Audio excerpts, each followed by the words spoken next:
In around a month, probably less, virtually every store under the sun is going to be offering starter plants. Racks and racks of mass-produced seedlings designed to help new growers start their gardens. One plant is disproportionately more prevalent than all the other ones combined, and that's tomatoes. And of course, tomatoes are popular. Sure, they're delicious, but they're not that popular. It's not like they're taking up the equivalent of 90% of the space at the grocery store.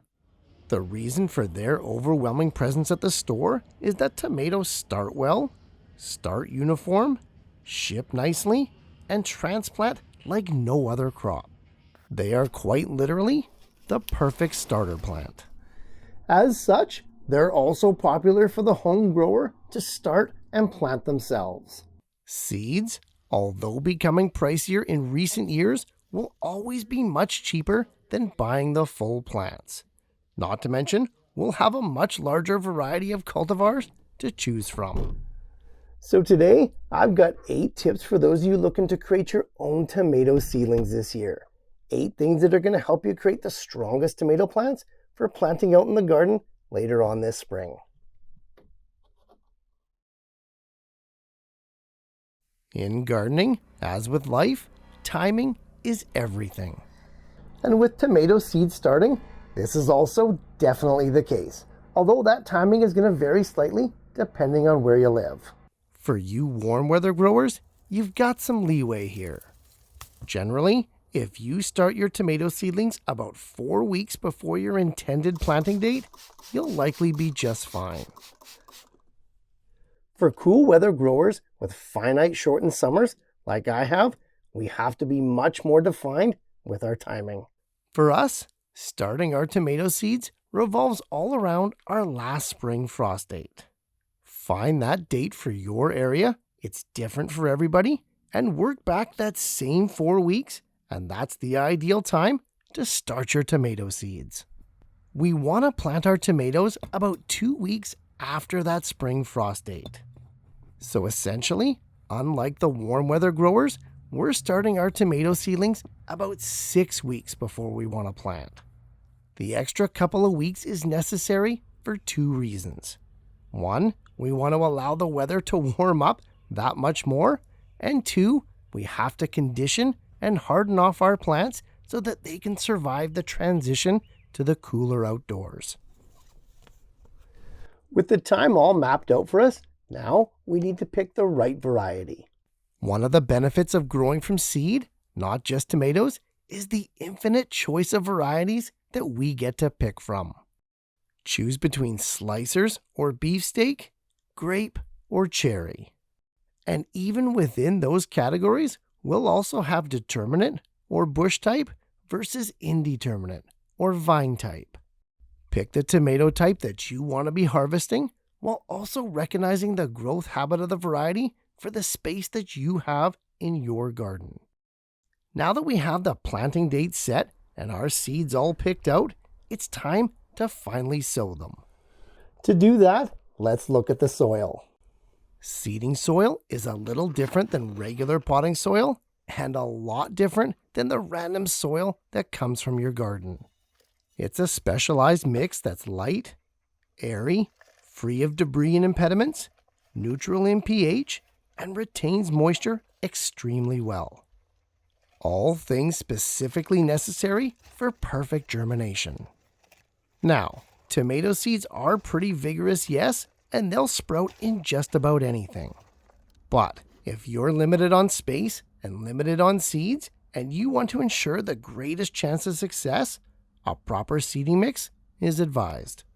Choosing the right kind of soil is important, but the right level of moisture in that soil, even more so. Seeds use water to sprout. In fact, it's all they need to do it. The seed coat soaks up moisture, swells, then cracks, allowing the tiny plant inside to emerge and begin its life. Not enough moisture, and at best, the seeds won't sprout until there is enough. Worse, however, they could manage to sprout and then quickly perish when those young seedlings dry out from lack of moisture. On the other hand, too much moisture in the soil is also a problem, and you could definitely drown your seedlings. It may seem complicated, but it's really not. As a general rule, the seeding mix should hold its shape when squeezed tightly, yet not drip out much, if any moisture, when doing so. So as you can see, soil is important, yes, but it's important because of how it affects moisture retention and availability for your tomato seeds. As we said, the seeds themselves are quite vigorous, and once you've got your soil all set up, they can be planted at a variety of depths. It's just not something that affects them like it does our other crops. Anywhere from a 1/4 inch to a full 1 inch deep is going to be just fine with tomato seeds. These guys are tough. However, don't make the mistake of confusing vigor with hardiness. Tomatoes are a tropical plant, and their seeds need a specific temperature range to sprout accordingly. The best temperatures for tomato seed germination is between 75 and 85 degrees Fahrenheit. If you want the highest germination rate coupled with the healthiest seedlings, stay within this range. Room temperature or slightly above is usually sufficient, but if you need those extra couple of degrees, nothing beats a proper heat mat. Under ideal soil, moisture, and heat, tomato seeds are going to sprout in about a week, sometimes less. And when they do, they start looking for the light immediately. In my opinion, outside of crummy soil and/or overwatering, inadequate light is the single biggest cause for poor tomato starts. They need 14 to 16 hours a day of full spectrum light from day one of germination. No exceptions. Okay, back to that soil.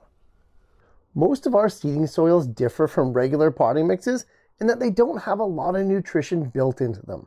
This is by design. For the first 2 weeks or so of life after germination, the seed provides all the nutrition that the young plant needs. However, once those initial true leaves appear out of the center of the plant, your young tomatoes will go looking for food. They don't need much, but a light dose of a liquid organic blend is going to do wonders for their growth trajectory.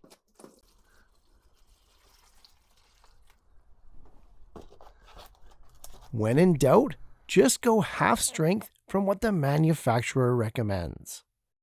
Now, I always tend to water and feed from below, but if your young tomato seedlings' roots have bound up that soil nice and strong, you can gently feed from above. For the fertilizer itself, skew higher in nitrogen, which is the first of the 3 numbers on any fertilizer label. First feed is 2 weeks after germination when those true leaves appear, and then every 2 weeks after that until planting time. So really, at the seedling stage, your tomatoes are likely only going to be fed 2 to 3 times. And our final tip comes when the tomato plants are about 3 weeks old. They're growing great, really strong, and they're in the perfect environment. Our job now is to change that. Once you've got your young tomato plants to this point, as long as you don't drown them, they're pretty much bulletproof. The focus is now all about setting them up for transplanting. The last thing we want with tomatoes is long, leggy, or weak seedlings. Drop those balmy temperatures down to about 65 to 70 degrees Fahrenheit and increase that air motion in anticipation of planting them outside. Keep the light high, don't change that. Just drop the temperature and up the air circulation. That's all you have to do. Pretty straightforward stuff, and it gets easier the more times you do it. Before we get into that recap though, I got a couple of more tips that I want to share with you about starting your own tomato seedlings. You've probably noticed that in some cases I have 1 tomato seed planted per cell, and in other cases I've got multiple. This is mostly a space issue, as well as personal preference. Eventually, all tomatoes must be grown solo, but they pull apart super easily later on, as tomatoes are tough plants. Also, and I get this question all the time, why not just start your tomatoes in the bigger pots in the first place? For sure you can, no problem. Again though, it's a space issue. Plastic solo cups, 4-inch pots, and even the biodegradable coffee cups take up infinitely more space than proper horticultural cell trays. If you're just growing 3 tomato plants, that's perfectly fine. But once you get into the higher numbers and couple them with other crops as well, those larger pots just aren't possible. Also, tomatoes are a crop that only seems to get stronger with each new planting. 1 or sometimes 2 transitions to a larger container really seems to bring out the most in these plants. And as a bonus, when you've planted more tomatoes than you need, you can pick the best specimens to move on, discarding the weaker ones. Good stuff.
Tomatoes truly are one of the most forgiving crops to grow, but they'll always look and perform their best when they're treated right and given the proper conditions from the get-go.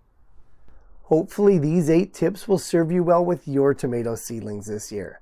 Hey, best of luck guys, and I'll see you in the next one.